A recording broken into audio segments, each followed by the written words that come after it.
So first. Absolutely. And I was like, let's dig it all up. Oh, no. True. You'll never guess. So sidebar. Yes. And also, I feel like I shouldn't have to remember everything. I know. Actually, I have to talk about this. 3, 2, 1. Hi, everyone. Hey. I'm Alicia. And I'm Meredith. And this is also podcast. We're back. I don't know. I have to do these intros every time, and I never know what to say. Meredith's wearing glasses. For those who can't see, that's my intro, I guess. And I'm wearing a black new shirt from Old Navy. So what? Quite the roundup of the day. Before we get into the episode, check us out on Instagram, TikTok, YouTube, and Patreon. All the links are in our description. And please be sure to rate, review, and subscribe. Okay, Meredith, give me a small celebration. This one's so mundane, but it's going to make my life so much better. More mundane, more or less than the pen. Where does it land with when you found your pen? Higher than the pen. Okay.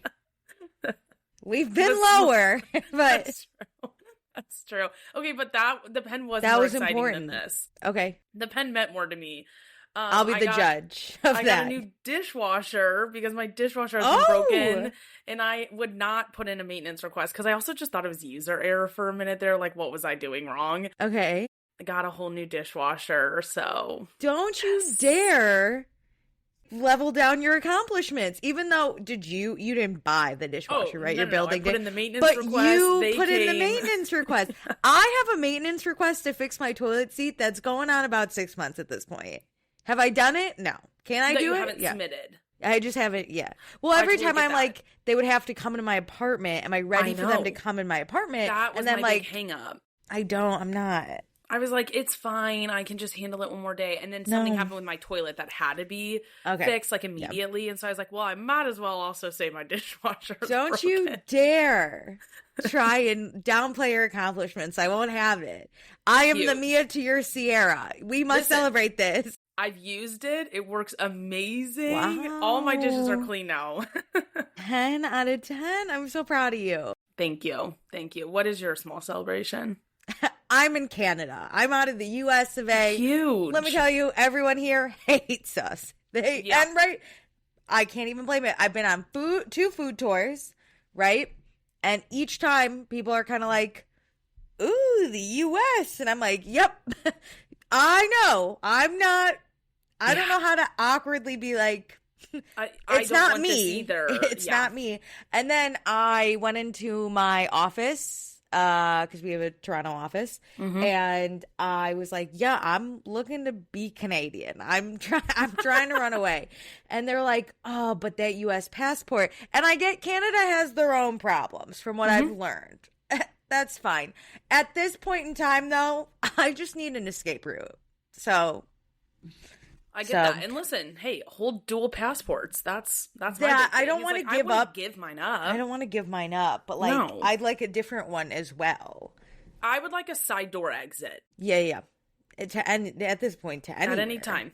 I'm ready for it. So I'm in Canada, though. And you know what? It does feel lighter and brighter a little bit. Well, it's also summer there. It's not winter Canada. That's true, but we both have terrible winters where we live. True. Yeah. So it's not even that. It's just like the people are and I know there's parts of the U.S. that do that. Like, I'm not, but it's really hard to love the U.S. a lot of the time. But here, it's very easy to love Canada. It's so easy. Well, especially when you're like on a trip. Like, everything's more fun when you're not dealing with your own like life problems. I saw the CTV building, which is who they did Degrassi, and then I saw the Crave building, and I went, Toronto's really saved my life. You know what I mean? Oh Toronto's really all the big stops. Also, sorry to like go on a tangent. I'm teaching Canadians about heated rivalry. And I understand, because there was people in our Montreal office at work that I mentioned heated rivalry, and they didn't know what that was. And I get that. Okay, French Canadians, I get that. Toronto, though, hello? It blew all over the internet. To be honest, Toronto? All North America, even Europe is in on it. So I was like, your tax dollars paid for my happiness. Like, you don't know the service you've done. No one I met has watched this fucking show, and I'm like, but have they heard of it?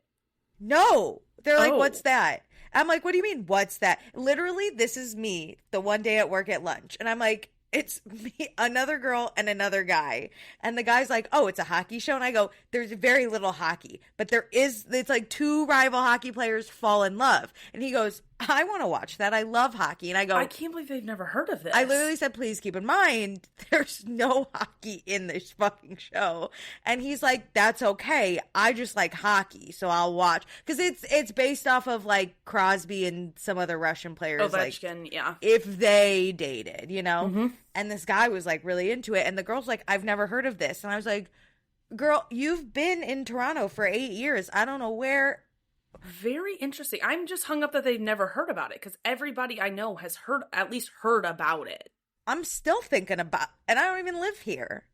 I'm not even Canadian. I would be bragging. If I was Canadian, I'd be like, yeah, I'm Canadian and I paid for heated rivalry. Did you see that they're working with, I don't know what office or even who's producing this, but an office within Canada, like the government, they're producing that jacket that Shane wore to the Olympics. Yes. And I'm like, oh, I might have to buy one. Oh, I might have to support Canada.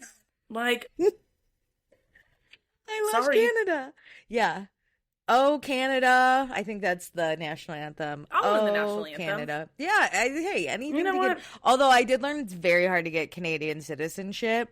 And, like, I know it's also hard in the U.S., but I just thought the Canadian citizenship would have been better. Apparently, it's a point system. And, like, this girl that I know, she's been here 8 years. She's been trying to become a citizen, and she's maxed out on points, but they still won't let her. Wow. I know. And she even learned fucking French. And I was like, I can't learn French. It's too late for me. You know what I mean? She speaks 3 languages and she still can't get citizenship. I'm like so impressed with people who speak like multiple languages. No, it's incredible. And the fact that she learned it just for citizenship and they still won't give it to her. Like, who do I have to call? Yeah. I know Justin Trudeau's not around anymore and he's too busy dating astronaut Katy Perry. But like, who do I call? Shane? Ilya? Jacob Tierney? I'll do it. Who do I need? I'll make the call. Anyway. That was a long celebration. I apologize. Totally fine. Okay, do you have news? I have some news. You dive in. All right. Let's start easy with WNBA news, okay? Yeah. Because I have non-basketball news. Okay, so this Scamanda, let me tell you, has been blowing up on both ends, okay? Yeah. Because now, if you didn't know, now you know. West Wilson has a podcast with Sophie Cunningham. I have complained about that podcast on this show before because I hate Sophie Cunningham and it pissed me off when it was announced last year that West would do a podcast with her because she's MAGA Barbie and he is supposedly so liberal. What's happening? Remember when he said that they were going to have like great discussions and all this stuff? It's like, oh, where are those? Vomit. Okay. Absolute vomit, right? So, like, I never understood what this podcast was doing. Like, it just seems stupid for West to do this, but go be a white man. Whatever. Go be a white man with another podcast. Go be a white man. But now in Scamanda, the Bravo fans have found West's podcast and have started listening because he for the first time is talking about Summer House because it was the podcast launched like July 2025, which was WNBA season, and there was he couldn't talk about Summer House because he was filming. So like now he can talk about Summer House. So the Bravo fans are finding it and they're like, who the fuck is this blonde woman? And now the WNBA fans are like, wait. This man's on Bravo? We had no idea who this man fucking was. That's so funny. Life is combining. I saw, and this might have to be on our TikTok, but I saw on TikTok this one WNBA fan who was like, I'll tell you about Sophie Cunningham if you tell me about who this West Wilson is. Because she goes, I thought his name was W.E.S. West. I don't even know him. And so she gave a whole background on how Sophie Cunningham is terrible and like super MAGA and we hate her. Alicia, you're right in the middle of both. Like, I know. 30-second rundown of who the fuck both these characters are. I'm glad to do it here in case it emerges. So, Sophie Cunningham is a WNBA basketball player, right? She has played on a bunch of different teams, doesn't matter. She's never said, I'm a racist and I'm MAGA, but she's a big Morgan Wallen fan, which we've discussed before. And during the 2024 election, she was very anti-Kamala Harris and very pro-Donald Trump supporters, including like reposting Donald J. Trump. And along with that, she's never said she's not a racist, even though she constantly gets accused of being one, which I've said, if you're accused, just like tell us you're not. And she can't. Clear the air. Hello. On top of that, her nickname is MAGA Barbie, and she, again, yet has anything. She doesn't say anything about that. Oh, and on her team, the Indiana Fever, which is the most racist fan base in the WNBA, she is a part of this thing called the Tres Leches, the three whites, which that's incredible for her image, right? Yeah. Okay, so the most damning evidence we have against her is she used to be friends when she played on the Phoenix Mercury with this other basketball player, Natasha Cloud, who I've talked about. I love her. She's a big advocate, okay, towards human rights, and she's just a good fucking person. They were friends.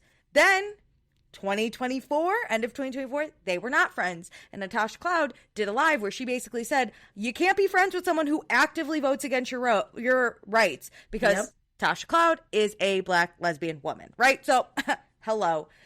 So everyone knew it was about Sophie Cunningham, and Sophie got let go from Phoenix Mercury. But of course, Indiana saved her. God bless. God's country. Great. She got back to her people. Amazing. Wes Wilson, he is on the show Summer House. Okay. 2 years ago, his first season, he found himself in the middle of a different scandal including the same black woman, which is great, where he basically led her on, said he was going to date her. She gave him multiple outs, and he basically said, hey, guess what? On the show, I'm going to look like I'm going to date you, and then post dating you, I'm basically going to break up with you so I could fuck half of New York City, which he then did, right? And then even when they cleared the air at the reunion, he continued to fucking talk about her, and he never apologized, and he never stuck up for himself, and he's a big weenie. And then this past season, they get together in the Summer House again, and they finally clear the air, but then they start making out again, and Wes basically is playing her again, and then on camera, it looks like they're going to date, but off camera, he breaks up with her, and then he starts dating Sierra's best friend, which... go be a white man somewhere else. You know what I mean? Like, this is ridiculous. So these are the two people that have this podcast. It's terrible. Don't listen to it. Okay? You be the judge of if they're good characters or not. Yeah. And if you like both of them, don't listen to this podcast. Please, God. Very good point. We're good point. Anyway, so that's fun. I love Bravo discovering the WNBA and the WNBA discovering Bravo. Those are my hyperfixations. And Alicia's right there in the middle of the Venn diagram. I've been here. Yeah. So that's fun. In other WNBA news, Caitlin Clark's getting a lot of heat because she's got this attitude. First of all, let's just remember Morgan Wallen. She's already kind of on thin ice. Yeah. Listen, I was always told not to disrespect the refs, not to disrespect your coaches. You know?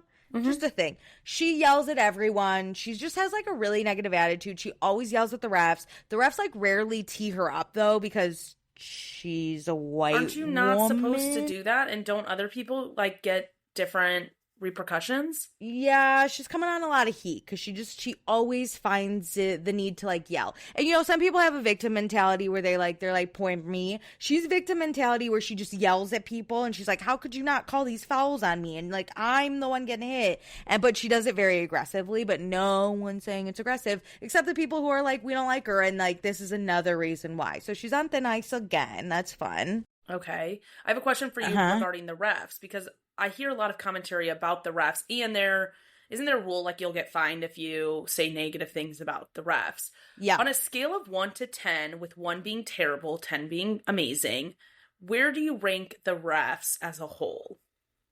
Okay, I might get a lot of heat for this, but everyone keep in mind, from sophomore year of high school through college, I reffed basketball. Obviously not at the professional level, but like I played my whole life and then I like had to ref it. Yeah. It's hard to be a ref. Okay, like it's hard. You have a split second to decide and then you have to stick by your call and everyone yells at you. There's a lot going on with 10 players and it's a physical game. I was once chased to my car by a parent. Like it's so stupid. I think the refs can do better. What I would like to see is like if a call is made and there is some discrepancy, just go look at it.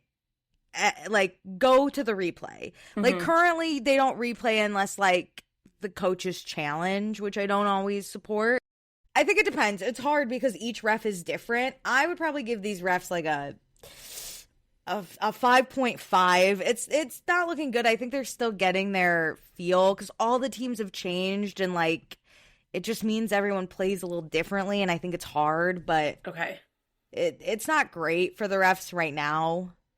But I think everyone needs to stop blaming games, particularly on the refs. I agree. If it's up to a ref's call, then like there were a million other things that could have gone better for you, and it shouldn't all. You shouldn't be playing a game where it banks on a ref's call. But I do understand that the refs are making massive errors. Like I saw Paige Beckers got a T for like got teed up for like clapping and being excited because they were starting to get some momentum. And it's like those types of moments are where the refs really need to take a look at the structure of how they're reffing versus like the minute calls that they might be missing. Yeah, I went to a few Liberty games recently where I was like, these refs are kind of like, here's my problem, is they've changed the rules on the refs this past year. So there's this new freedom of movement thing that they've started where like if you don't give the player or like the player you're guarding the freedom to kind of move around, that's going to be a foul, and that's never been a foul before. So like players and refs are kind of learning this new thing, and it's hard to be like, that really wasn't a foul, but like I don't know, maybe the player couldn't move as well as she should have been. Like it's a hard, weird foul. So I think that's also where the refs are like coming in short. But like the Liberty games I went to, I was like, I don't know, some of those seem stupid. But last bit of WNBA news, I met one of my French crushes. Oh, yeah. I gotta talk about it on the podcast. I saw your TikTok on this. I gotta talk about it. Okay, so basically, I went to a game, right? I was so excited. Like, I took my mom, and then my friends who have season tickets were there, and we were all gonna meet up after. So, like, I knew they were there. They knew I was there. And then they text me, and they're like, hey, we got these wristbands to get a signing. Do you want to go? And I was like, of course I want to go. And my mom was like, this is perfect. I'm going to run to the bookstore while you do this. And I'm like, 100%. And so we go. And we're after the game. It was the Liberty lost. It was very upsetting. But after the game, we then are put into like this X'd out box, like we're taped in, and we're told to wait. And me and my friends are like, I wonder who it's going to be. They lost, so it's probably going to be some scrub. And I was like, if it's Maureen Johannes, my crush's fiance, I can't even say my crush's crush. If it's Maureen Johannes, I'm going to throw up. And then we walked down. It was very cool. They brought us like down to the 100 section of like Barclays, and then we had to wait there, and I watched Sue Bird right in front of me, which I was so close to her, but I can't say anything. And then they brought us back into Barclays, and there was this curtain, and they were like, put away your phone, and I was like, damn, okay. And then we walked around the curtain, and it was Maureen Johannes and some other French woman that I've never seen before in my whole life, but Maureen Johannes was there, and I was like, oh my God, I'm gonna throw up. But I was like, I don't have anything for her to sign. They had these little postcards, but I was like, I want to take something home. And so I was like, I wonder if she'll sign my shirt. So I walk up to her. I'm like, hi, Maureen, will you sign my shirt? And she was like, yeah, of course. And then I got to lean close up to her, and she she breathed on me, and she was so nice, and she's so beautiful, and her eyelashes are so blonde.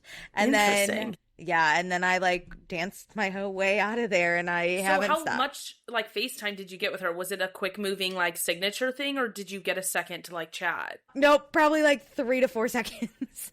As long as it took her to sign my shirt. Damn. As long as it took for me to say, Maureen, will you sign my shirt? And then for her to sign it.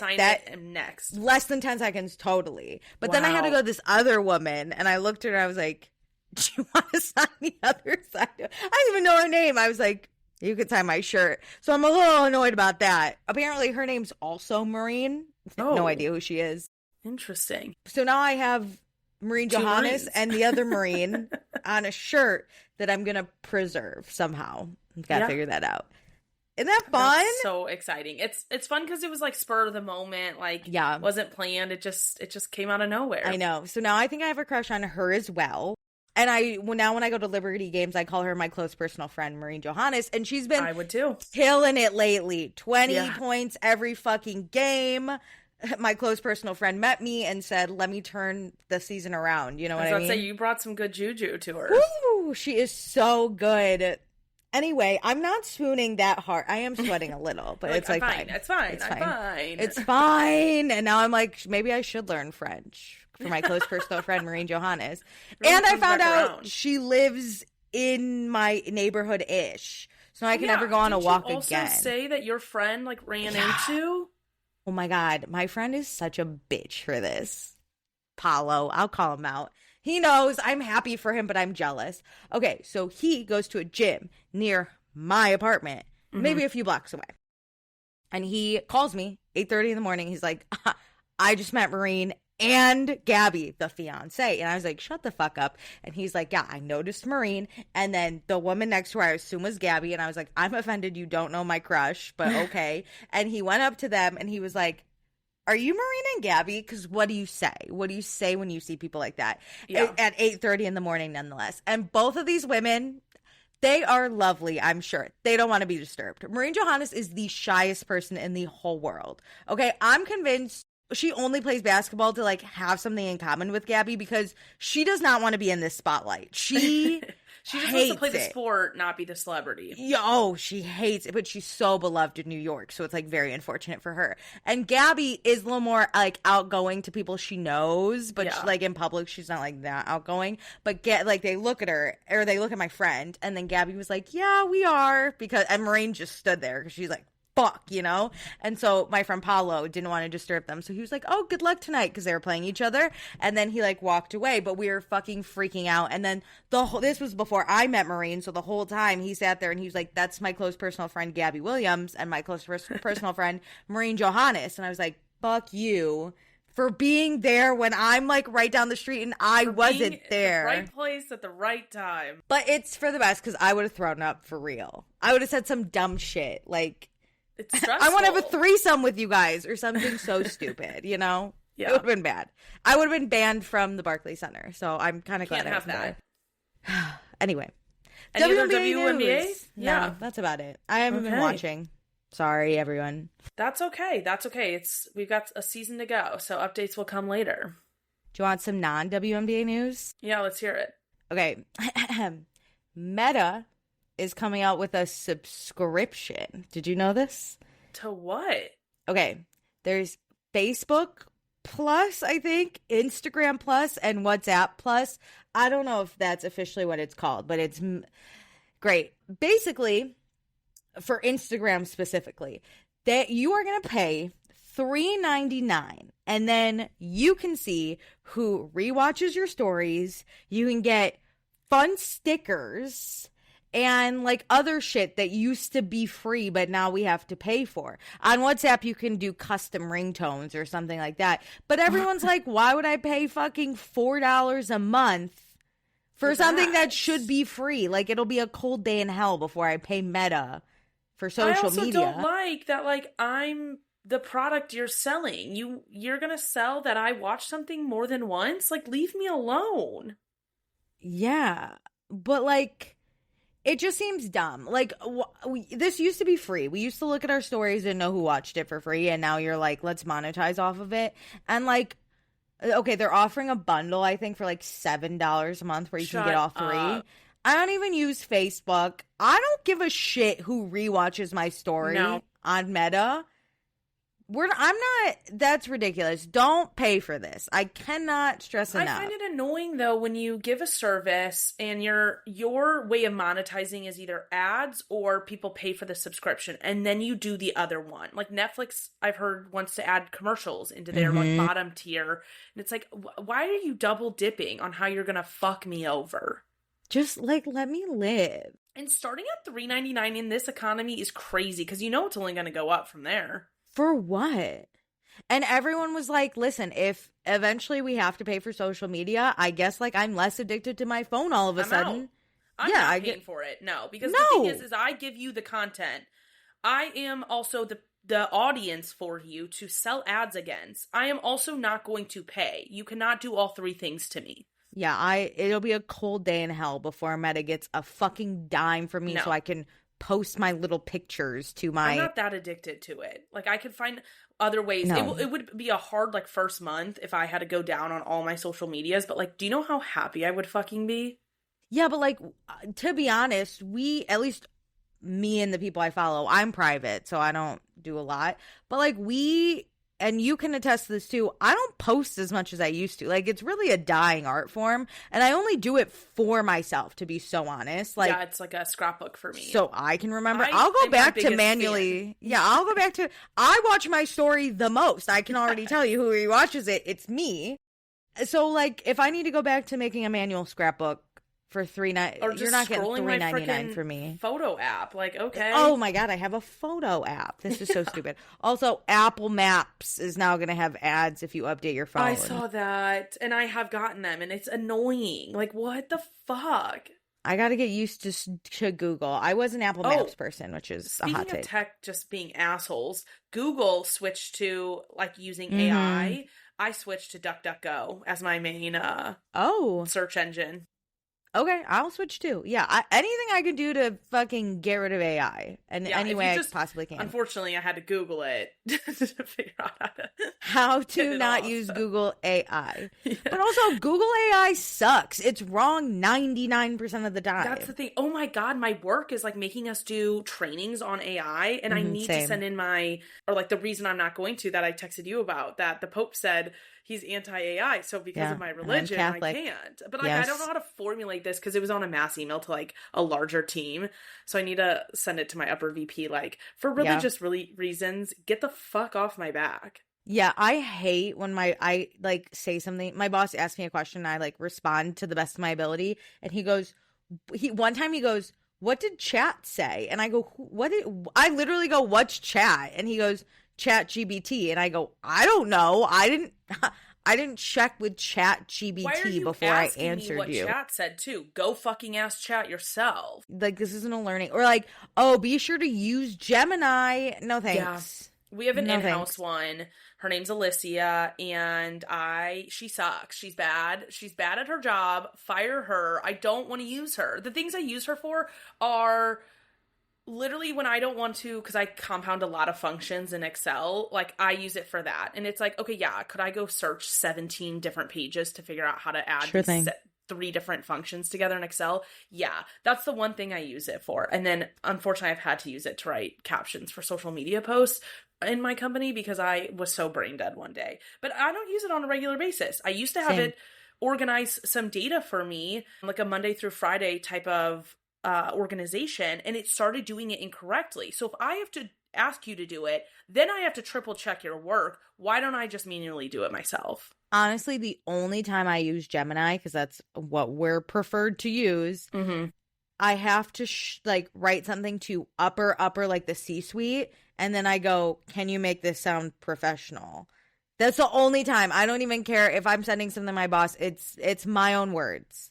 But if it's the C-suite, I'll go into Gemini and I write my whole thing, and then it gives me 3 options that all suck, and I have to paste them all together. So I'm just saying. That's the thing, is like, you hired me to do this job, so let me do my job. And also, how important is it to the C-suite that I sound so incredibly intelligent, like a computer? You know what I mean? This stupid. I already sound like a computer in my email, so... There you go.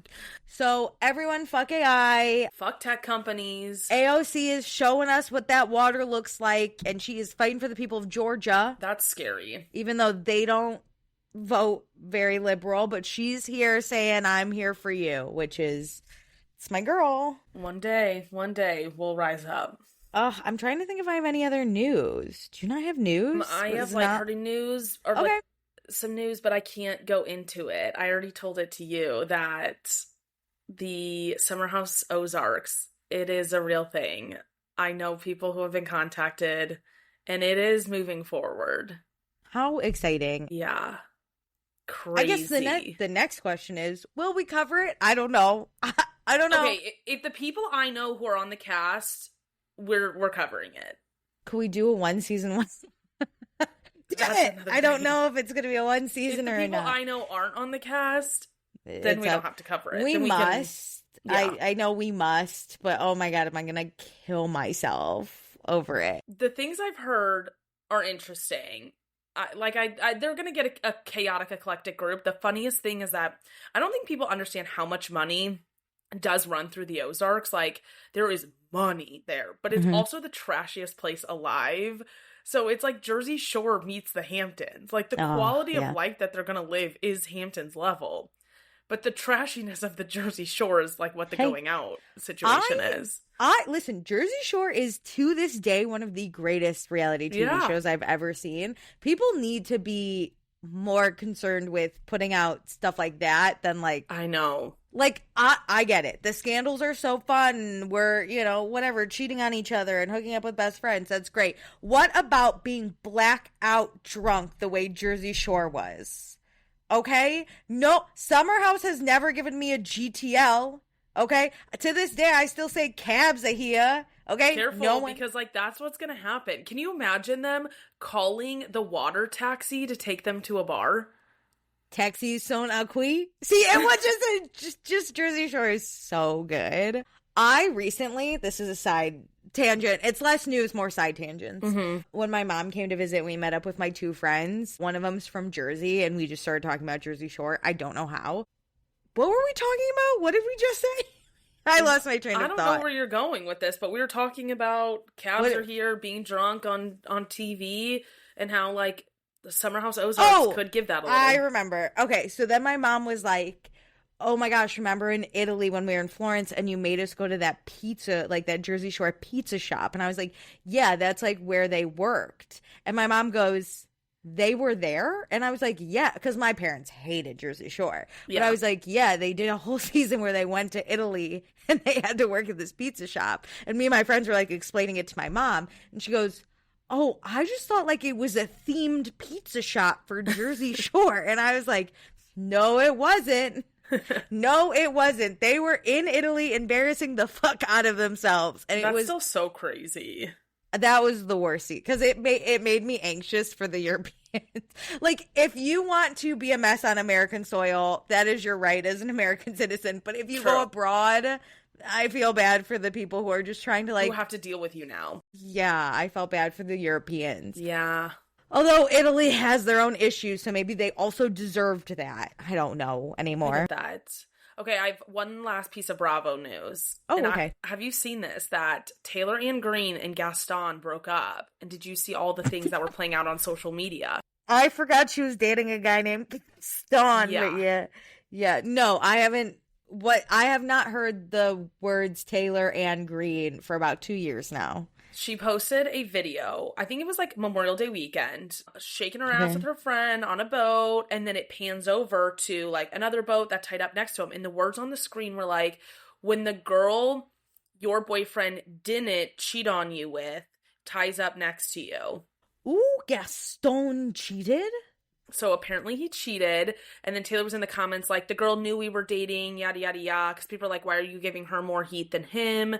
And Taylor still, though, he knows you're dating, too. You know what I mean? Yeah. And he should care about you. That girl doesn't have to care. Correct. Stop blaming women, even though sometimes women are fucked up. It doesn't matter. That's fucked up to, like, men are sleep always with someone you know has a boyfriend. However, the bigger crime here is cheating on your girlfriend. It's that Gaston also knew he was in a relationship and he was supposed to love you. You know what I mean? Like, that's a crime. So then Sally Carson chimes in with her own video and is like, I forget exactly what her said, but it was along the lines of, like, I'm glad everybody can see what I was saying, like, last year. Is she friends with Taylor? No, they are not friends. Oh, okay. Oh, but Sally was saying that Gaston was cheating on Taylor? Well, just that he's, like, not a good guy. Incredible. And Taylor, like, got upset at it in her last season on Southern Charm. But, yeah, so they're broken up. To be honest, Sally, I don't care if you were right or wrong about that. I could tell you, I've seen one Disney movie with the guy named Gaston, and he wasn't a good guy. So I kind of could have guessed. And he's a guy in Charleston. Like, okay. Hello, a white man. Hello. Yeah, and he's dating, no offense, Taylor. I'm sorry. I don't think Taylor has the best track record. Yeah. At Shep. You know what I mean? You have to, like, when somebody gives a comment about your boyfriend maybe not being the best, if you have to freak out over it, that concerns me. Especially someone like Sally. Like, if you're not friends with her and you don't really give a shit what she says, why are we melting down over it? No, isn't that the best? I wish more like rando things like that would find me, because I don't think I'd be bothered. If someone I didn't like was like, her boyfriend sucks, I'd be like, yeah, he's a man. He sucks as much as all the other men. And who is the one telling this story? Like, I don't care what anyone thinks about the person I'm dating besides, like, me and the people I care about. Yeah. Anyone can think the guy sucks. That's fine. Because guess what? Everybody has different experiences with other people. Maybe he sucks to Sally, but maybe he's good to you. Sounds like he wasn't, but... there are probably at least 50 people in this world that think I suck. So, like, and I'm barely known. We're not even including this podcast. Yeah. So, I mean, like, yeah, people definitely probably think I suck. Who cares? Yeah.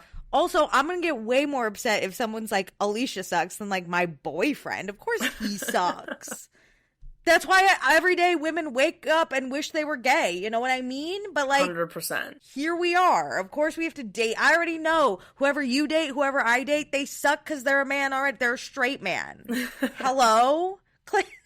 Next time we're dating someone, show him this clip and be like, I already know you suck. But also, back to Taylor, I'm curious what she's doing with her life now that she's not on Southern Charm. Shep convinced her to quit her job to go travel. Like, I always wonder what former reality TV stars are up to. I agree. And I think, listen, influencing seems to be like a good, it brings you cash, but I have to assume the influencer will eventually, like the whole idea of an influencer will die because it seems like everyone's becoming an influencer. I don't think the idea will die. I think it just, money gets spread out the more and more people who get like famous, that there isn't as many lucrative opportunities for every single person. Agreed. But like in this economy, you can't even influence me to buy like extra snacks, let alone influence me to get your random cream that I don't need. Yeah, but other people are willing to go into debt to have the things that people tell them to have. And that,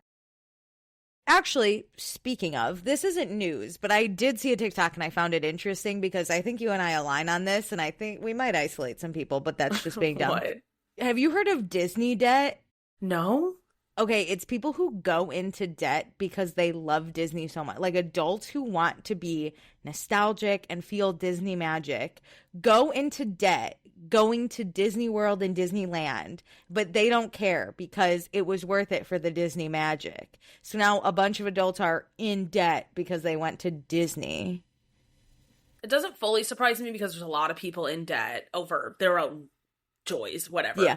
But that one is such a big upfront purchase, or you can see it. Like, it's not as like swiping your credit card for food or for like clothes, like once every like 2 weeks or every other day even. Like, a Disney trip's expensive. Yeah, people are literally going into Disney debt is what it's being called. I hate that it has a title. Well, because people are fascinated. It's because I'm fascinated by it because, listen, I grew up a Disney kid. I loved a Disney movie. I went to Disney World twice. Both times I hated the lines, and there were amusement parks closer with better rides. So I wasn't a huge fan. I also never wanted to meet the characters because I knew someone was in the costume. So it always fucking freaked me out, right? But like, I get it. However, as an adult, I can never comprehend the other adults that go to Disney at least once a year because like that's their preferred destination. And maybe I am just privileged because I have been other places, and so as an adult I can then be like, there are other places that I would like to go to, right? But like the Disney adults who are like, I have to go meet Tigger, and I'm like, that's not Tigger, that's Brad trying to make a college payment. Because listen, fine, if Disney is your thing, I'm not gonna yuck your yum. Like, I want to go to Italy all the time. Sorry. Like, fine. But I agree with you when it comes to, like, the characters and, like, the cloak that it, like, they won't take off the mask of, like, yeah, there's somebody in that costume. This isn't real. Like, no, they're an adult. They walk up to Cinderella crying, and they're like, I love you. And I'm like, that's not Cinderella. You know, like, it's important to me that you know that, right? Yeah. Like to me, like, this is a trip. This is just, like, something fun to do. It's like a place to go. This isn't real. You know that, right? This isn't a real castle. That's crazy. But like these adults, like they spend all their money and then they go to Disney and they're like, yeah, I'm in $50,000 worth of credit card debt, but it was worth it. And I'm like, is it?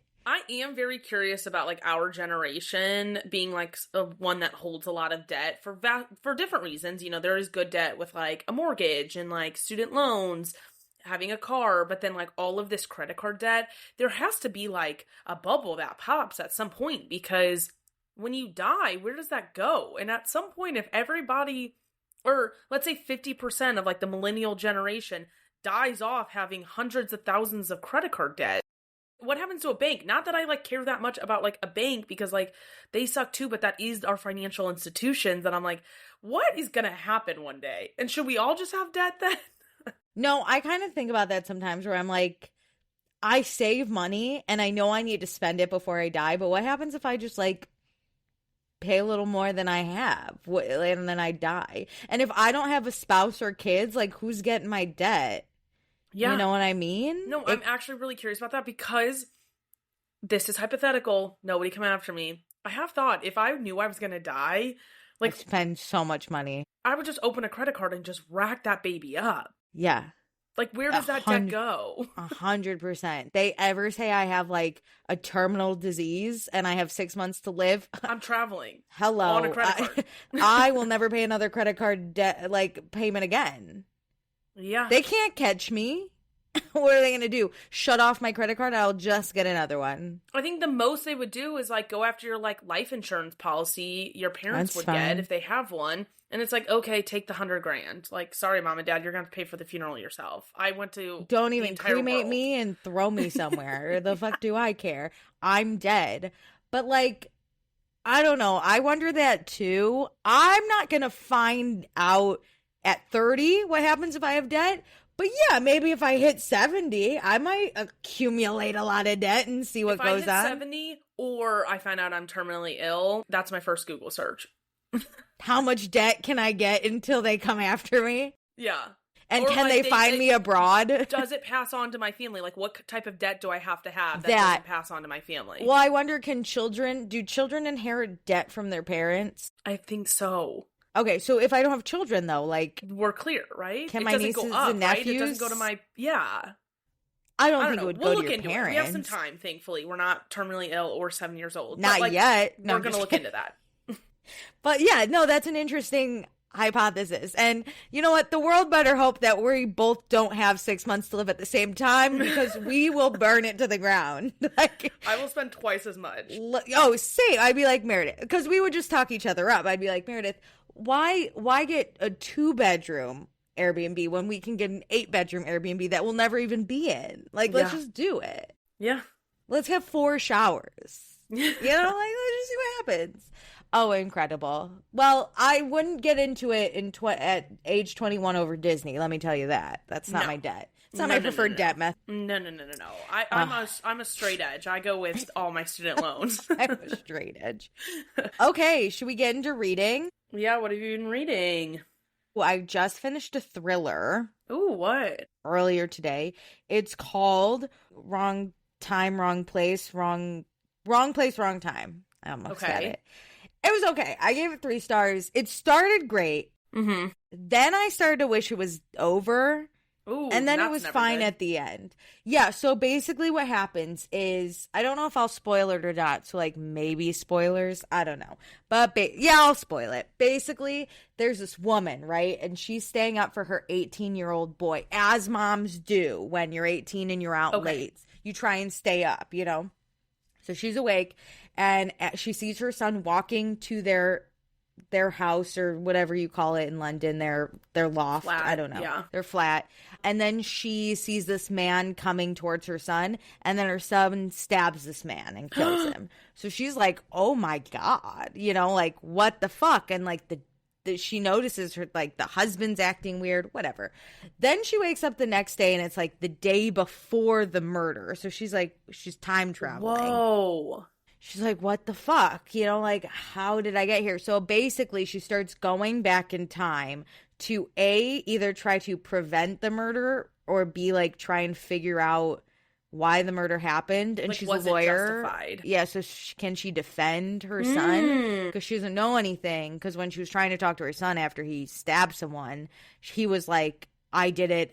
He was very, like, adamant that he did this crime, and, like, he's going to jail, you know? So she doesn't understand it. So then she's time traveling a lot. And I get it. I get that the audience, we shouldn't know everything because it's supposed to be like a gas situation. But I was like, why are we sci-fiing at this? Like, why are we going back in time so fucking far? And it was frustrating for me as well as her, because she's waking up and no one knows what happened, right? Like, she remembers everything, but everyone else is like, they haven't lived the day. Hard. That's such a burden because you're trying not to mess with the timeline per se, but you're trying to get enough information to utilize it in the future. Yeah, but she is messing with it. It's a long thing. So basically, here's where I'm going to spoil. What happens is she goes back in time a lot, and she comes to the conclusion where, like, she just slowly starts to piece this together.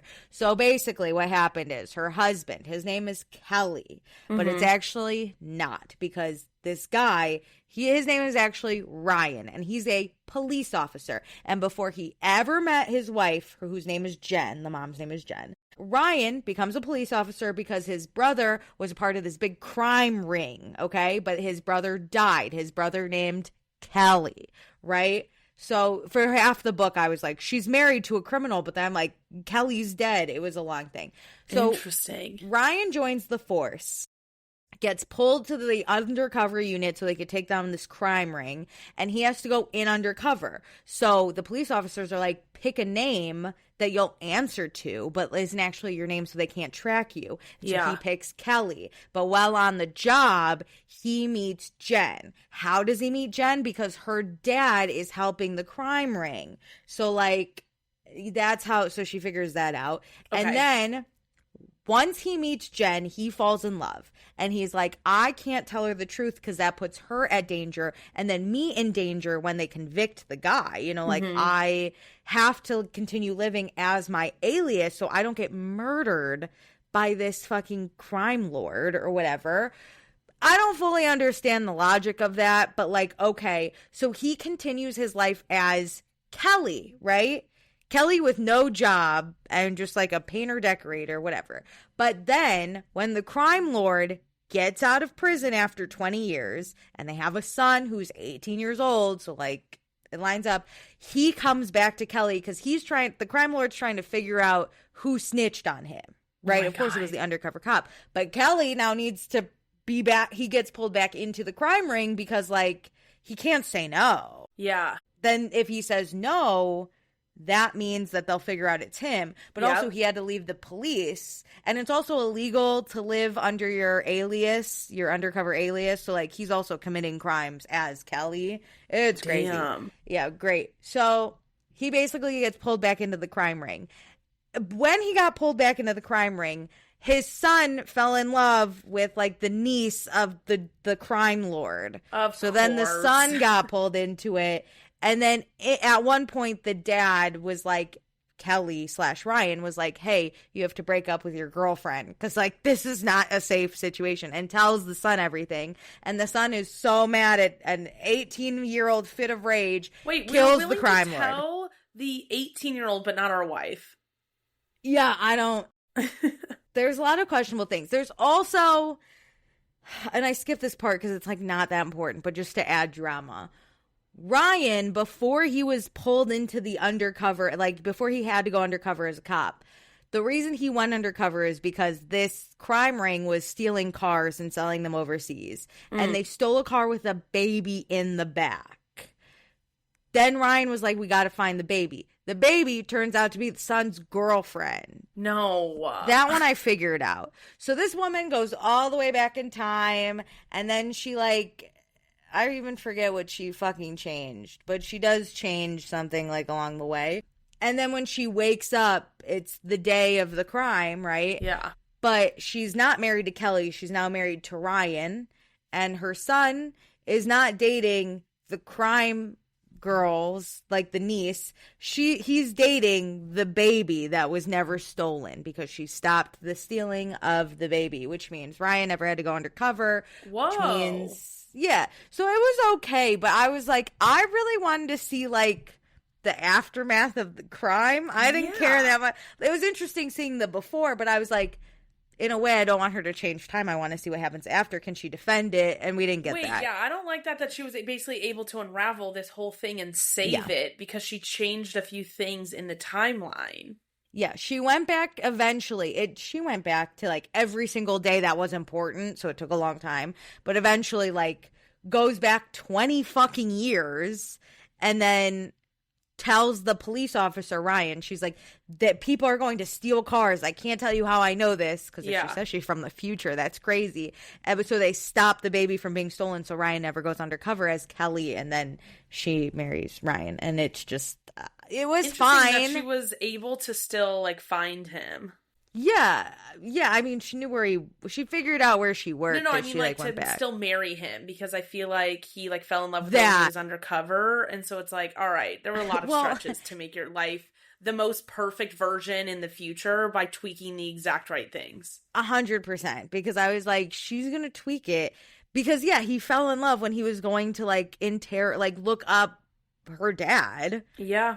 But instead, she, like, made sure, well, when she told him all the stuff, she made sure she, like, had prolonged eye contact and flirted a little, and I guess it fucking worked. I guess when you're 24 and hot, it works. She only got benefits out of changing the timeline. Like, she didn't lose anything, and, like, that's not fair. Well, she was upset because her dad still died, and I was like, okay, you can't have it your dad died in both timelines, but, like, something should have been crazy. Like, your son should, I don't know. Maybe your son was never born. Like, I was thinking of all these things, but it was just, like, the happiest thing that could have ever happened. Or even, like, her and Ryan/Kelly, like, being divorced because... Yeah. They were able to be honest with each other or something. I don't... Yeah, she needed to lose something, not just, like, gain her son's freedom. So I gave it 3 stars. I get that, but now I'm reading an Emily Henry book, which I love a good little rom-com. Which one? Funny Story. I love Emily Henry. I really do as an author. I give all her books like 5 stars because they're so good. Mm-hmm. I'm excited. She's having a bunch of made into like TV shows and movies, right? Yeah. I mean, People We Meet on Vacation was incredible. Even though it was very different from the book, it was a very good movie. It's like good to read it because they couldn't put in all of the vacations, and so you lose a lot of the substance. But also they like added a brother in the movie, and it's like, who's this? Yeah, they reconnect at the brother's wedding in the movie. That wasn't how it ends. No, she literally in the book just like called the Alex out of nowhere and was like, hey, we should go on vacation. It was like incredibly awkward, but it was like funny because that's her character. Yeah. I was like, we don't go to Italy for a vacation, but like I love the meet back up having a reason or like somebody else pulling them back together. Yeah, it was something like they were both going through a hard time, or like a mutual friend was like, you should just call him. And then she did, and he was like, why are you calling me? She's like, I heard you went through a breakup. Should we go out? Like, it was fun. I loved in the movie that she didn't know if him and the fiance were still together. I liked how they changed that then. Yeah. I mean, it was, but I think both were good, but the book was incredible. It was so good. But yeah, yay for reading. Totally get that. What have you been watching? Okay, I'm only an episode in, but I started watching the new Perfect Match on Netflix with Allie Lieber. I'm only watching for Allie Lieber because I've heard Luber, whatever. I've heard that she's a mess. Can I just say, one episode, she's not a mess. She's just like if women weren't nice for the sake of men. I like that. She's actually kind of hilarious. This one guy, she's talking to him, right? He's East Coast. I don't know much about him besides that. But she goes, oh my God, I love Jersey Boys. And he goes, oh, so you're into me? And she goes, no, I meant Jersey Boys the musical on Broadway. And he goes, oh, I don't know anything about Broadway. And she gives him the most disgusted look. And he's like, but we could still like be together. And she goes, no. Like, she's like, absolutely not if you don't like what I like. Yeah. She also really likes the Jimmy from Love is Blind.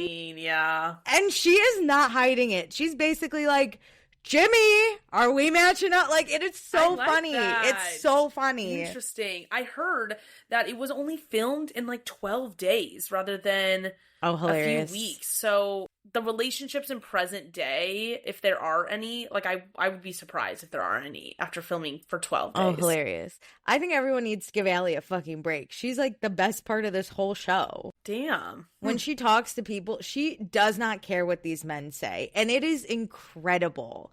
Because they'll talk about something and she's like, I don't care. It's basically Love on the Spectrum because she's like, I don't care about what we're talking about. It's like brutally honest. And I'm here for it. And even someone else matched up with some other guy she liked and she was telling someone about it. And she's like, I want to match up with him. And they're like, no, girl, you got it. You can get someone else. And she goes, I don't want someone else. I wanted that guy and now I'm going to be upset. And I was like, be in your feelings. Hell yeah. Hell yeah. So, yeah, I like Allie. I don't have a problem with her.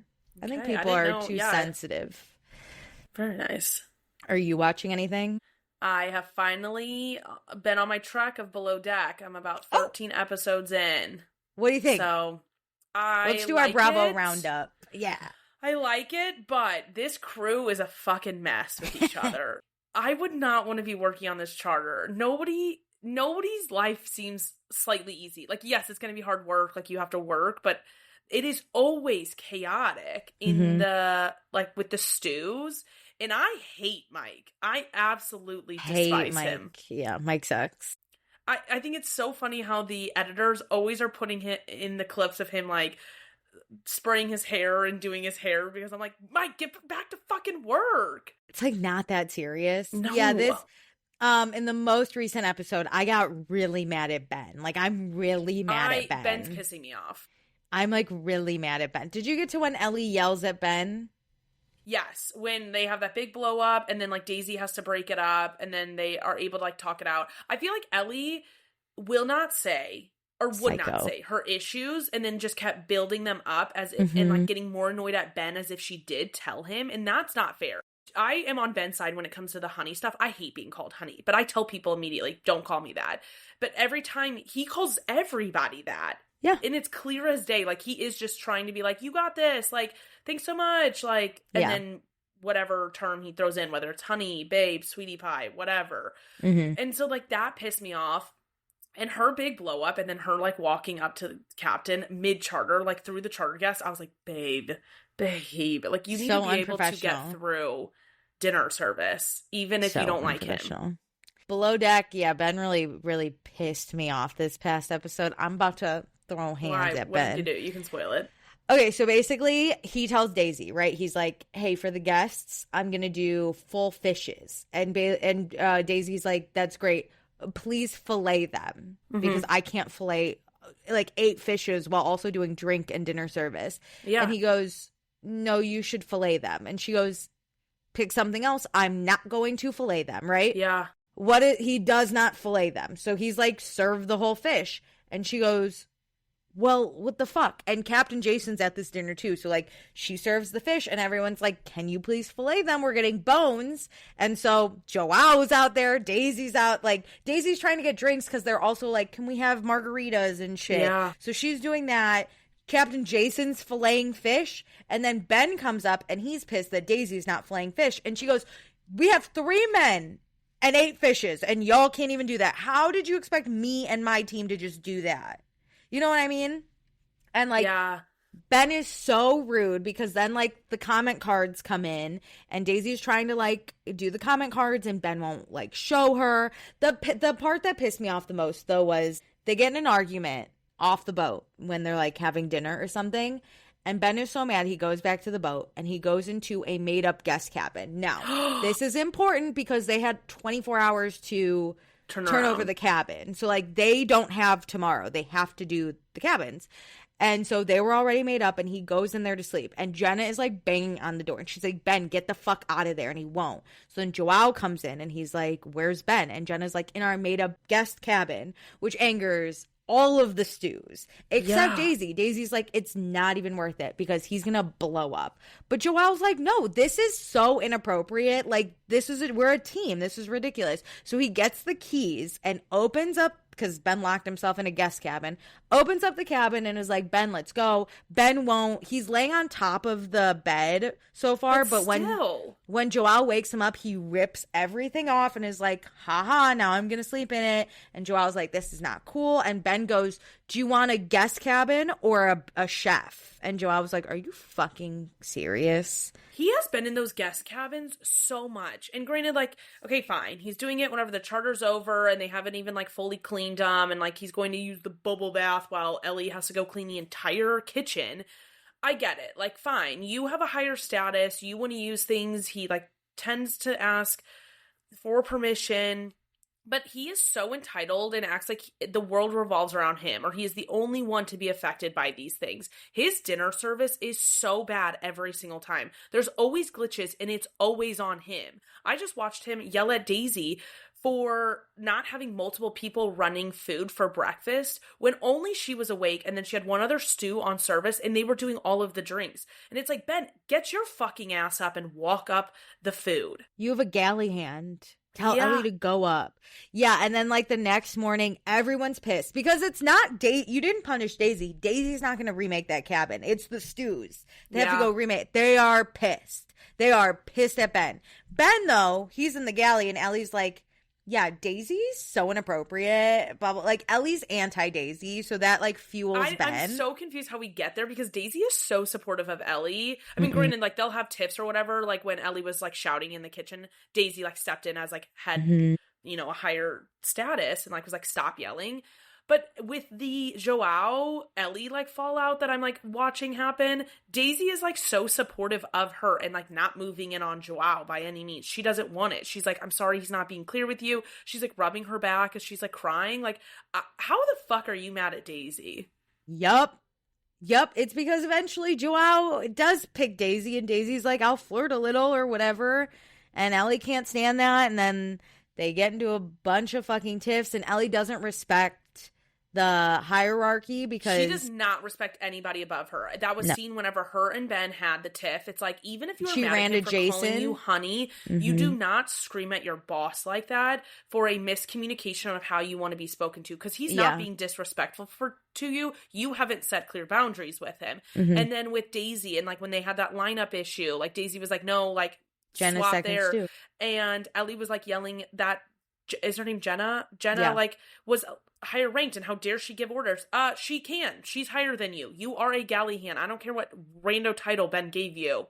Know your place. Yeah, she calls herself a sous chef, and Ben at the end, Ben in the most recent episode asked Jason and was like, can we make Ellie give her a promotion to sous chef? And Jason's like, dude, like 3 charters ago, she was yelling at you. Like, I can't then reward.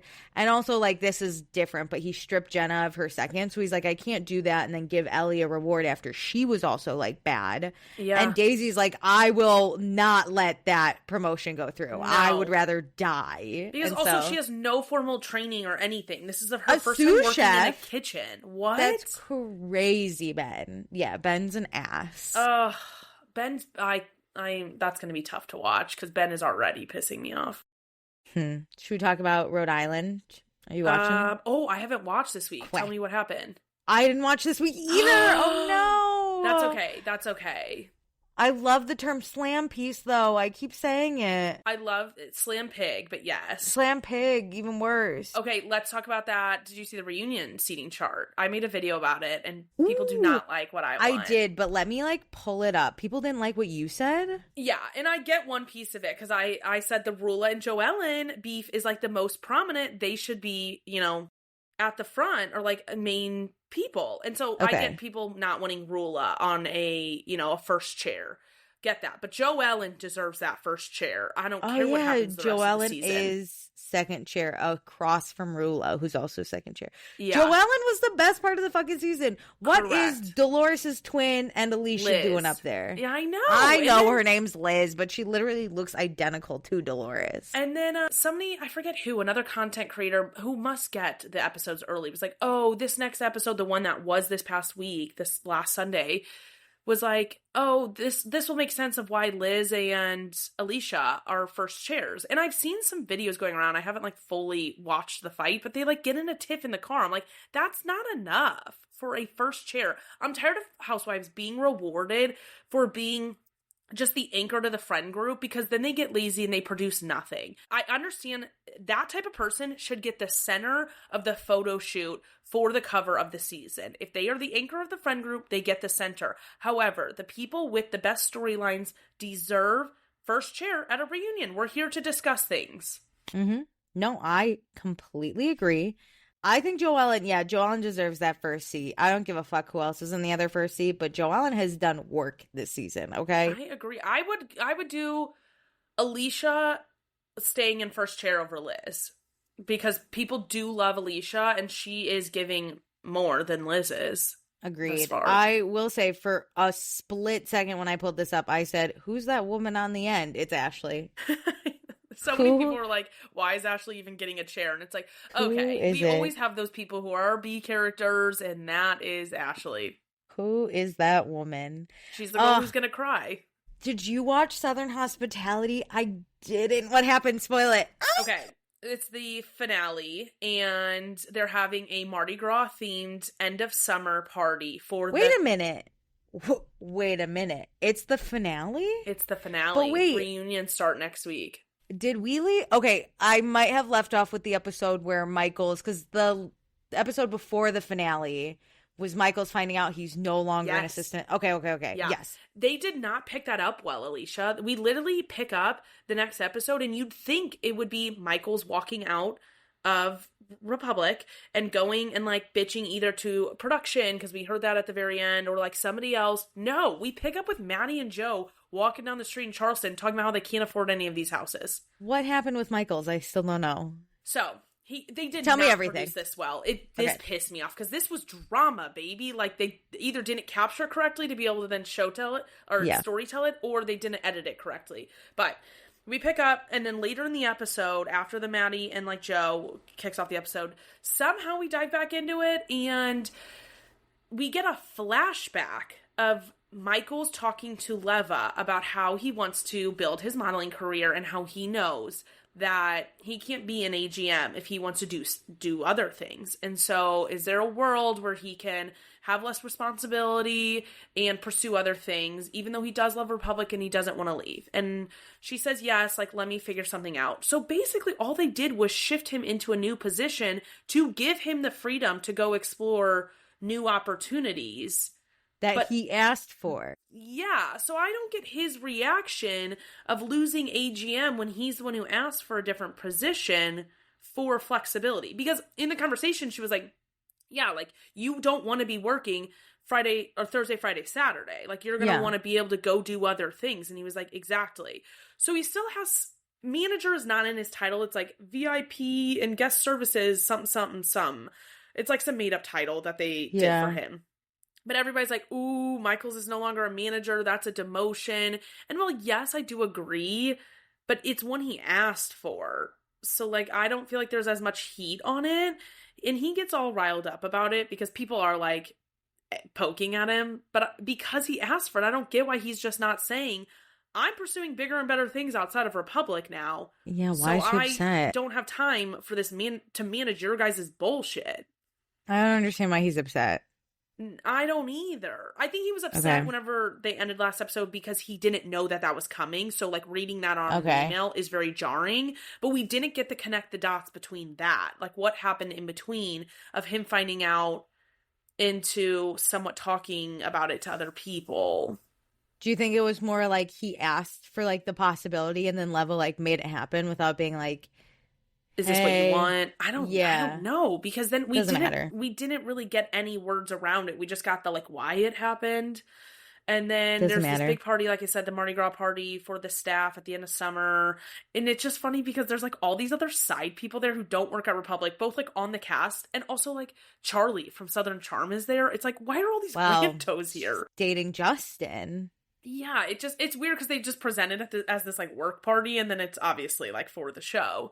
So they do that, and Michaels gets confronted about Molly being fired, and did he know? Can I say, why are we blindly trusting Emmy with this info? You know what I mean? Even if she's right, why wouldn't Molly be like, hey, this is what Emmy told me. What's your response? Why are we just like, Emmy's correct? Because she's proven to be nothing but correct, I guess. I don't know. Well, so Michaels asks, like, where this came from, whatever. And Molly immediately says, Emmy told me in the DR.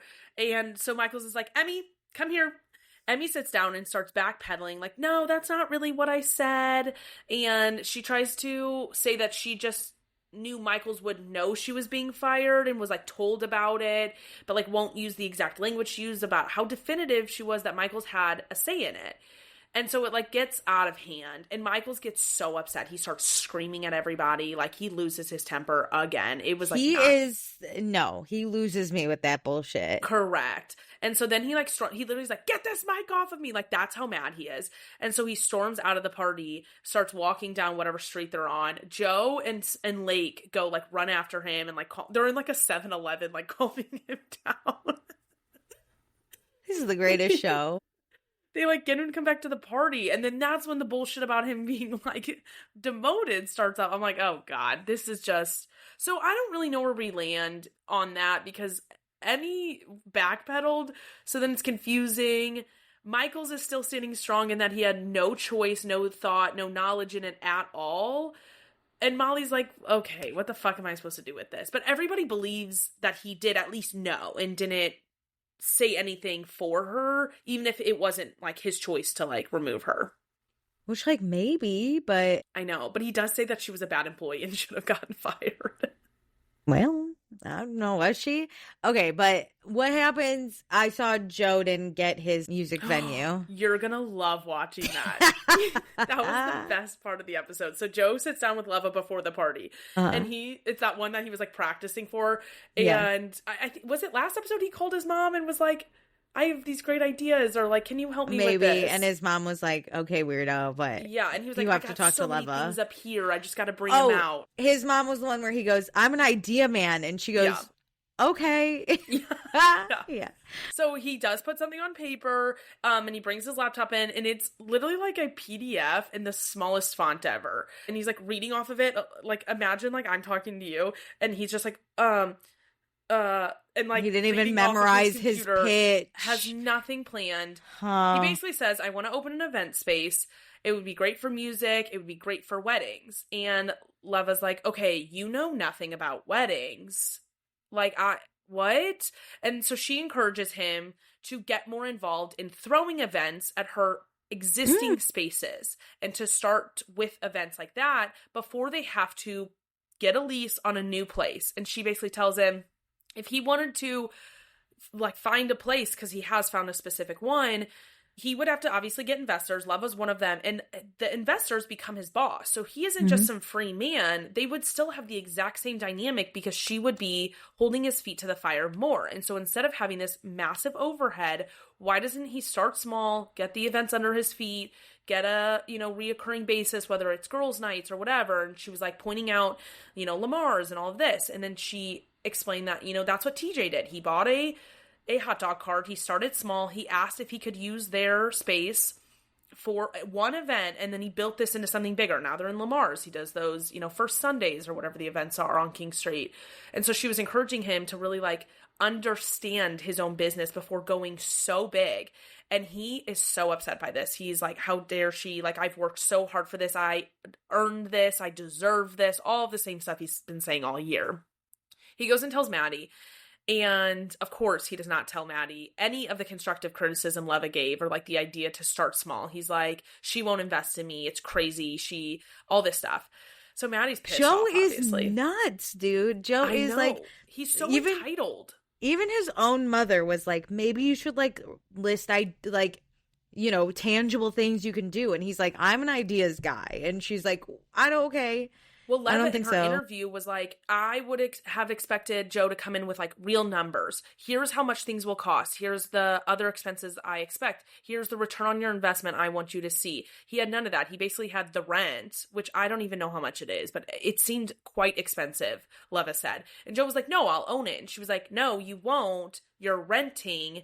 You don't have $11 million for this property, so no. Joe's honestly so stupid, okay? Because let me tell you, if I have someone who is, like, willing to give me a chance to, like, do events or some bullshit like that, and that's what I want to do, he did that emo night for his birthday or whatever. He can go to Lev and be like, hey, at, I don't know, Lamar. I don't know which one's the event space, but whatever. Hey, at Lamar's, do you care if, like, once a month, like the similar way James Kennedy did, where he's like, once a month, can I do see you next Tuesdays? And, like, can I get something going? And then, like, I can build my following and then people will know of me for this. Joe should have said, let me do, like, one event a month.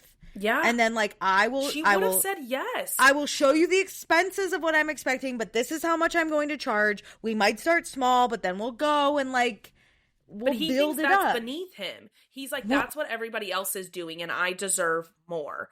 And like that infuriates me. So A at pure the Mardi Gras idiot. party, Maddie and Joe sit down with Leva about what happened, because Leva gives this big speech at the Mardi Gras party where she says that she's opening an event space with a rooftop, and Joe was very specific on the rooftop, and he's like, how dare she steal my idea, which is like, my guy, these do you know how far of planning. Yeah, do you know how far Leva is in this situation already? If she's opening it, she's already found and bought the building, okay? Yeah. The idea has turned into a tangible thing. You didn't just come to her yesterday and she said, great idea, I'm going to do it. Yes, her and Lamar have been doing this. What? Which makes it even worse that you didn't say, I just want to throw events, and she could say, I'm opening up a new space. Yes. Yes. It was so bad. It's like, actually, you're 9 months late to this idea because she had My it. feet are kicking. It was love so this. good.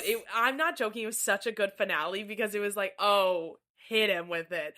And so they sit down with Leva, and Joe's like, this is like insulting. And Leva goes, this should have been yours, but you chose to go run off with your girlfriend and disappear on us. And this is what I found out. I didn't fully realize this. Joe's on salary. Joe is a salaried employee, and like, I don't know how much he makes. They didn't say, but like, let's say he makes, $80K. Sure. And he can basically come in as much as he wants, kind of. Like, they weren't going to penalize him, but that doesn't affect his income because he's salaried. There's no incentive for him to be there. So if he takes time off and disappears for 3 months, he's still getting paid. So he felt none of the burden of that time he took off, and no motivation. He's living my dream life, and he still somehow fucks it up. Yeah. Yeah. Oh, fuck you, Joe. I don't feel bad anymore. I know. I was like, are you kidding me? You're biting the hand that feeds you, babe. Like, you're doing jack shit. You should be kissing Leva's feet at this point. Yes. Everybody's saying he wanted the Tom treatment where, like, Leva just hands him a bar and is like, yay! And it's like, no. She's not an idiot. Look how well that worked out. Lisa Vanderpump doesn't have any restaurants. Well, she still has them. Tom is still open. But those men had 5% interest in it. And also, like, Leva owns way more restaurants in one space than Lisa ever did. I actually, mad respect to Leva on her businesses, because she also differentiates them so well. Here's the thing. She doesn't fuck around with idiots, right? No. She's like, and also, Lisa, I mean, like, pump clothes. I know, like, it's probably different, like, rent circumstances. And shit. Yeah, circumstances and things. And, like, what was that first one that they had? The one Villa Blanca. Villa Blanca closed. So she really only has Sir and Tom. But then the Toms tried to open up their own space, and look how that worked out. Like, it's a hard fucking business, dude. It is very hard. But, like, Joe, you chose to fuck around, and you're finding out what happens. Is Maddie, like, seeing that she's dating kind of a loser, or? Well, at the very end of the finale, I forget who said this. It had to be, like, Mia or Molly. Okay. It comes out that apparently Maddie told, like, one of those two that she does not ever see herself marrying Joe. And so, like, that's the big bomb at the end of the finale. Like, that's going to be addressed in the reunion. And, like, Maddie told them directly. Like, they're saying she told her. Why'd the cameras cut? I mean, because there was not much else to say. It was, like, them telling somebody else. Like, they didn't tell Joe. Like, Joe might not know. It was like okay. It was Michael's, Mia, and Molly at a table, and I forget which girl told the other girl. But Michael's, that was a flashback, and Michael's was like, oh, like, let's say Mia knew.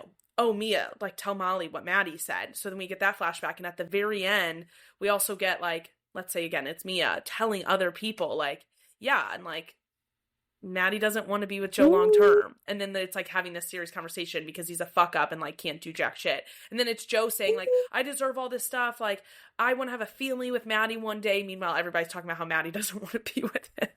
I saw the clip of Joe talking to Leva and being like, she's like, you were the one that chose to gallivant and follow your girlfriend. And he's like, oh, so I'm being penalized because I fell in love or whatever he says. And she's like, what? He doesn't get it. That like, there is more. He's a front of house person and he excels at that. And that's amazing. But to be back of house and to be management is so much more than being an idea guy and like getting people in the door. Like you have to have such tight margins on a restaurant, an event space. Like you can't fuck around and just hope for the best. You threw one birthday party and you're a famous person that you got all your friends to like buy tickets. You had all your friends selling tickets because when it came time, you actually were running behind the tickets you needed to sell. So all these people had to do all these favors for you. That is hard to do on an everyday basis. And where the fuck are you going to be when Maddie goes DJing across the country? We need you here throwing events. That is incredible. I can't wait for the reunion. I'm sorry, but like, A, you cannot convince me that Maddie Reese really likes Joe that much. And no. B, dude, he's kind of a loser. Get out. I know. And C, you'd still be with Trevor if Bradley didn't start that rumor. So like, oh my God, Alicia, I saw a post online that was like, Maddie lived with Trevor, lived with that man, but she will not move in with Joe. She lives with like 3 other people and Joe had to Uber to her every single day and she won't move in with him.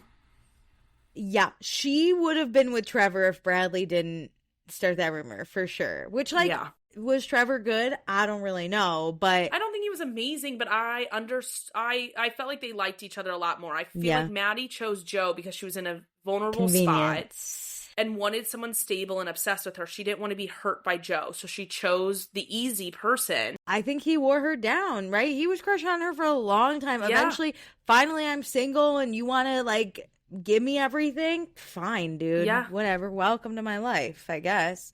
But that's the thing. He doesn't know her though. He like has fantasy. He like has this idea of her because even on her birthday this year, she's like, all I want to do is nothing with you. And he's like, here's a booze cruise for my sober girlfriend. That was so bad. Hello? Like, he's a moron. Sorry.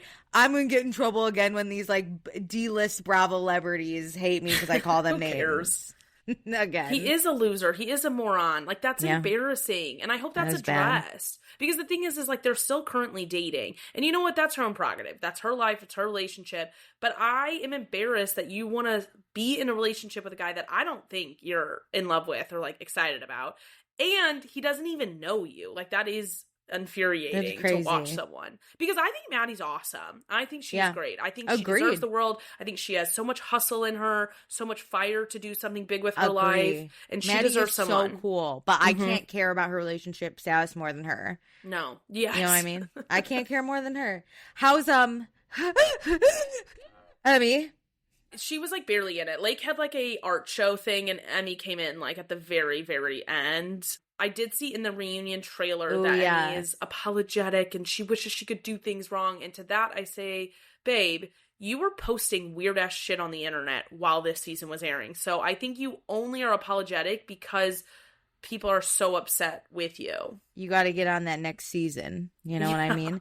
I saw the reunion trailer and it looks like it is like Maddie, Emmy, Lake, Joe, Michaels versus my team, Mia, Bradley, TJ, and anyone else who wants to join their team. Yeah. Which I don't love, because I don't want you to go against my small black business, if you know what I mean. That's what I'm coining them ever since they said that, and I thought it was the funniest thing. But don't mess with my crew, though. You know what I mean? I'm excited. I also saw people are calling Mia out for saying she slept with West and she didn't. And I can't wait to hear that with T. Because that's like lighthearted dumb shit. That doesn't matter. I don't care if she slept with West or not. Like, truly. But if you didn't sleep with him, it's funny to say you did. And then this big scandal happens. And now it's like, embarrassing to be associated with him. And if you lied, like, you're like, damn it. Oh, that's awesome. No, I saw also Justin gets a question of like, was Charlie talking to Craig at the same time? I don't care. Who cares? No, I want it to overlap. I want Craig to crash out more. You think that'll hurt Craig? Craig was a fucking whiny baby about her, and he led her on at his reunion. Yeah, but this will kind of prove that she didn't really. Not that she led her on. I don't think she did. Overlap. I want there to be overlap because Craig's fucking delusional and a whiny ass baby, and I hate him with girls. Yeah, I don't really give a shit, okay? Charlie could have been having sex with both for all I care. Let a woman live. I don't know when we decided people weren't allowed to date multiple people at the same time, you know what I mean? Being, like, honest about it. Let my woman live. Anyway, there's not a lot of other Bravo shows happening, I feel like. We're almost done with Summer House. I'm not watching In the City yet because I do want to just get through Summer House first. And we need to watch it before we release it and release it on Patreon because like I'm getting excited about it, weirdly. Really? Yeah. I don't know enough. I want to see Lindsay's real life, and I just love her little girl gang. And because I watched the first episode fully, I know you didn't. There is a girl who moved, which I knew this just from researching the house, who moved from LA to be with Kenny, one of the guys. Like they were dating for like 6 months, and she moved to New York. And she was on The Bachelor. Hey, you know what? That's more time than Brittany and Jackson. They were married for 1,000 years, it felt like. Very true, very true. But, like, their dynamic is interesting that, like, people are, like, calling it out. And I'm just, like, I'm excited to see, I think, a better version of The Valley because The Valley is so fucking dark. I'm not watching it. I need a moment. No, do not watch The Valley. I recommend nobody watches it.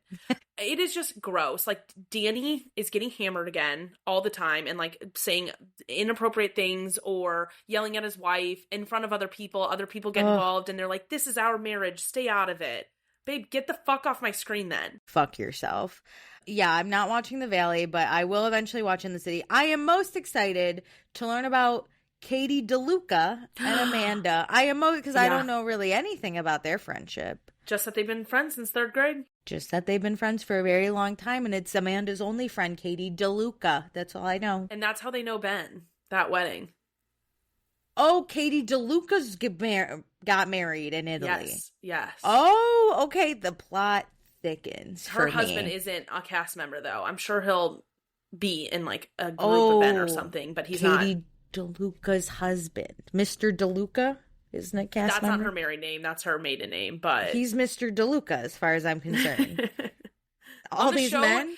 Like, I think her last name is, like, Arundel or something like that. So it might confuse people. It's not the other Katie that was brought up in Summer House this week.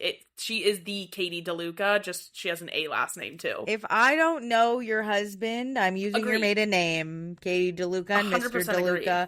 I'm also excited, though. I want to see Danielle's friendship with Katie DeLuca. That brings me joy. I didn't know Danielle was friends with Amanda's best friend. That is hilarious. Yes. And I want to see the Lindsay and Danielle conversation. I think that happened on this week's episode or is going to happen next week. I saw like them sitting down at a table together because it seems like Lindsay is on good terms with Danielle in present day because at the premiere party I saw a picture of Lindsay like holding Danielle's baby bump and it seemed like they were chummy, but then I saw reports that because it comes out the like Danielle giving Carl a hand job in season 4 in the car after Lindsay and after Carl the broke up. finger bang dating. Yeah. So that comes up and Danielle's team, you know, released a statement saying like that never happened. And Lindsay like commented and was like, run the tapes, like go watch Summer House season 4. Dude, just say, yeah, it did. I gave him a hand job and I probably shouldn't have. So I'm like, are they beefing in real time? The worst part is hand jobs suck for everyone involved. Do you know what I mean? So like it was bad. It was a bad decision. 6 years ago. It was a bad decision. And they even got engaged after that. So it was fine. Yeah. Hilarious. All right. Well, Bravo roundup, I guess, right there. Are you listening to anything? I have been listening to a lot of songs from the Off Campus soundtrack because they're just going viral. Dude, G-Flip is thrilled. I love G-Flip. I've talked about this before. I'm a big G-Flip fan, mostly because I don't like Chriselle a lot, but like I accept Chriselle because she's liberal. It's fine. It doesn't matter. But I like G-Flip, which fucking sucks. I know. They're Chriselle. Amazing. And like I see so many videos on TikTok promoting the song. And what I love about G-Flip's music is the drums are like so heavy because they're a drummer. So good. They do such a good job with the drums. Anyway, okay, Off Campus. I've given Noah Khan's album a listen to. Nice. I get stuck on a few songs and then I don't want to listen to the others, but I'll make my way through. Like you don't like them or no, I like them and then I only want to listen to those and then the other songs don't do it for me. But I'll keep listening. And also, just to update everyone, my Degrassi podcast has released a new episode. Oh, thank God. Okay, so I don't know what happened in the last month, But I haven't listened. I don't know if it's the same people. I don't know who's released this episode. I'm going to say it's them, but I don't know for sure. But they have released. They heard your call. Oh my gosh, I hope so. Because in Toronto, I must listen to the Degrassi podcast, if you know what I mean. Yeah. Because this is the birthplace Represent the people. Of you blew off one of Degrassi's coolest girls for your mom's pasta sauce.